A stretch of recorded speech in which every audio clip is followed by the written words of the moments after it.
ಎಲ್ರಿಗೂ ಮಹಾಶಿವರಾತ್ರಿ ಹಬ್ಬದ ಹಾರ್ದಿಕ ಶುಭಾಶಯಗಳು. ಎಲ್ಲರೂ ಹೇಗಿದ್ದೀರಾ? ಭಗವಂತ ಎಲ್ಲರನ್ನೂ ಚೆನ್ನಾಗಿಟ್ಟಿರಲಿ ಅಂತ ಕೇಳ್ಕೊಳ್ತೀನಿ.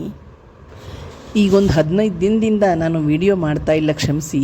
ಯಾಕೆಂದರೆ ನನ್ನದೇ ಆದ ಸ್ವಲ್ಪ ಪರ್ಸನಲ್ ಕೆಲಸದಲ್ಲಿ ನಾನು ತೊಡಗಿಸ್ಕೊಂಡಿರೋದ್ರಿಂದ ನನಗೆ ವಿಡಿಯೋ ಮಾಡೋಕ್ಕೆ ಸಮಯ ಸಿಗ್ತಾ ಇಲ್ಲ.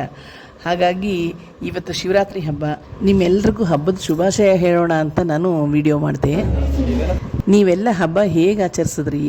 ನೀವು ದೇವಸ್ಥಾನಕ್ಕೆ ಹೋಗಿದ್ರಾ ಅಥವಾ ಮನೆಯಲ್ಲೇ ಪೂಜೆ ಮಾಡ್ಕೊಂಡ್ರಾ? ಯಾವುದನ್ನು ಕಮೆಂಟ್ ಬಾಕ್ಸ್ನಲ್ಲಿ ತಿಳಿಸಿ, ಆಯಿತಾ?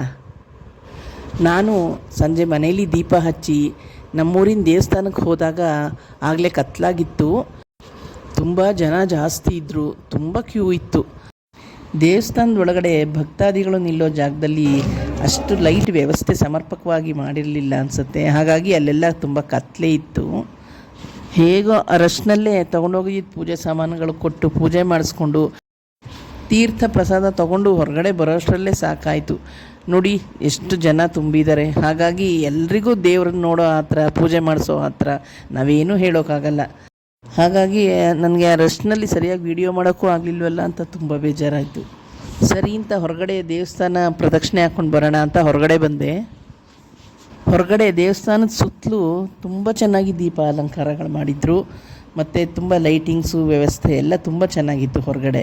ಹಾಗೆ ದೇವಸ್ಥಾನಕ್ಕೆ ಪ್ರದಕ್ಷಿಣೆ ಹಾಕ್ಕೋತಾ ಹಿಂಭಾಗಕ್ಕೆ ಬಂದಾಗ ಆ ದೇವಸ್ಥಾನದ ಹೊರ ಆವರಣದ ಒಂದು ಭಾಗದಲ್ಲಿ ದೇವರ ನಾಮ ಹೇಳ್ತಾಯಿದ್ರು. ತುಂಬ ಚೆನ್ನಾಗಿ ಈಶ್ವರನ ಮೇಲೆ, ಮಲೆ ಮಹದೇಶ್ವರನ ಮೇಲೆ ಹಾಡುಗಳು ಹೇಳ್ತಾಯಿದ್ರು.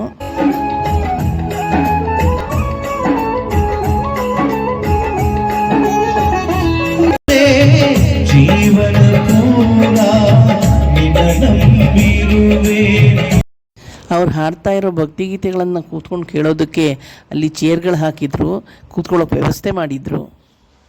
ಭಕ್ತಿಗೀತೆ ಹಾಡ್ತಾ ಇದ್ದವರು ಕೂಡ ತುಂಬ ಚೆನ್ನಾಗಿ ಹಾಡ್ತಾ ಇದ್ದಿದ್ದರಿಂದ ದೇವಸ್ಥಾನಕ್ಕೆ ಬಂದವರೆಲ್ಲ ಅಲ್ಲಿ ಕೂತ್ಕೊಂಡು ಕೇಳ್ತಾ ಇದ್ರು.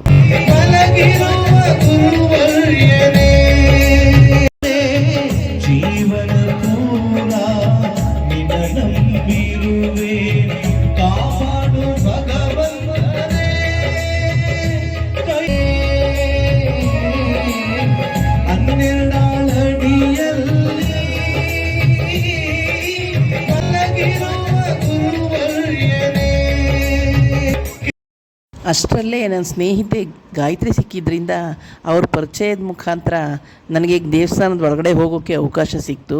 ಅಂದರೆ ಗರ್ಭಗುಡಿ ಹತ್ರನೇ ನಿಂತ್ಕೊಂಡು ನಾನು ವಿಡಿಯೋ ಮಾಡ್ಕೊಳ್ಳೋಕ್ಕೆ ಅನುಕೂಲ ಆಯಿತು. ಅದಕ್ಕೋಸ್ಕರ ನಾನು ಗಾಯತ್ರಿ ಅವ್ರಿಗೆ ಈ ಮೂಲಕ ಧನ್ಯವಾದಗಳನ್ನು ತಿಳಿಸ್ತೀನಿ.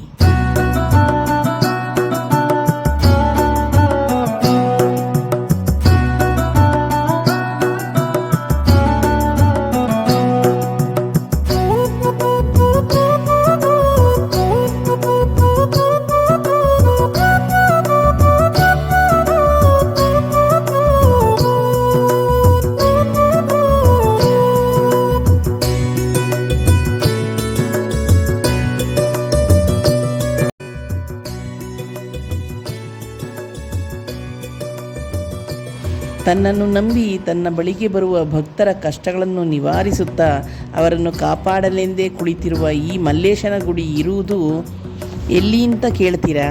ಇದು ಮೈಸೂರು ಮಂಗಳೂರು ಹೆದ್ದಾರಿಯ ನಡುವಿನಲ್ಲಿರುವ ಬಿಳಿಕೆರೆ ಎಂಬ ಗ್ರಾಮದಲ್ಲಿ ಕೆರೆಯ ಮೇಲ್ಗಡೆ ದಡದಲ್ಲಿ ಈ ದೇವಸ್ಥಾನ ಇದೆ. ಸಾಧ್ಯವಾದರೆ ನೀವು ಒಮ್ಮೆ ಈ ದೇವಸ್ಥಾನಕ್ಕೆ ಭೇಟಿ ನೀಡಿ ಆ ಮಲ್ಲೇಶನ ಕೃಪೆಗೆ ಪಾತ್ರರಾಗಿ ಅಂತ ಕೇಳ್ಕೊಳ್ತೀನಿ. ಓಕೆ ಫ್ರೆಂಡ್ಸ್, ವಿಡಿಯೋ ನಿಮಗೆ ಇಷ್ಟ ಆಗಿದ್ದರೆ ದಯವಿಟ್ಟು ಲೈಕ್ ಮಾಡಿ, ಶೇರ್ ಮಾಡಿ, ಹಾಗೂ ಸಬ್ಸ್ಕ್ರೈಬ್ ಆಗದೇ ಇರೋರು ದಯವಿಟ್ಟು ಸಬ್ಸ್ಕ್ರೈಬ್ ಮಾಡಿಕೊಂಡು ವಿಡಿಯೋ ನೋಡಿ ಅಂತ ಕೇಳ್ಕೊಳ್ತೀನಿ.